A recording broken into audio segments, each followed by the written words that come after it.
Vous êtes à la gare de la Cave, petite gare tranquille jusqu'au 11 juillet 44, date à laquelle le maquis organise une embuscade, pensant trouver dans un train des jeunes en partance pour le STO. À 18h30, quand le train arrive, plusieurs maquisards montent et inspectent les wagons. Aucun jeune ne s'y trouve. On saura plus tard qu'un contrôleur avait reporté l'embarquement. Un adjudant allemand et plusieurs soldats armés prennent vite conscience de la situation. Ils descendent sur le quai. Et là, ils sont bien sûr accueillis par le reste du détachement qui est caché dans les buissons. Et un combat s'engage. Il dure une petite quinzaine de minutes. 5 soldats allemands sont tués. Un seul survit. Il a réussi, comme il était petit, il a réussi à s'intercaler entre le train et le quai. Et c'est ce qui lui a sauvé la vie. Le train repart jusqu'à la gare de Saint-Astier, où 300 soldats allemands l'attendent, le téléphone ayant fonctionné.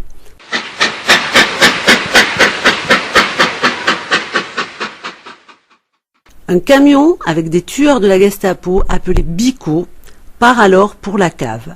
Et Bicot interroge le vrai chef de gare. Le malheureux est malmené, tapé, tabassé, enfin il s'en sort quand même avec quelques contusions. Et puis l'affaire s'arrête là pour le moment. Quelques jours plus tard, le 15 juillet, vers 8h30, 4 camions chargés de soldats allemands arrivent à la gare de la Cave.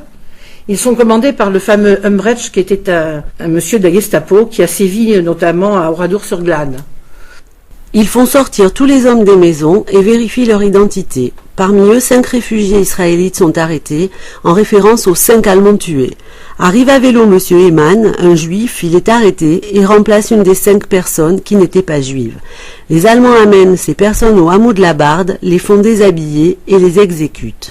Aussitôt après la fusillade, j'ai mon frère, monsieur Petit Jean, et puis un cousin, Raoul Petit, qui sont chargés de ramasser les cadavres, malheureusement, et de les transporter dans une ferme au-dessus du hameau de la Barde.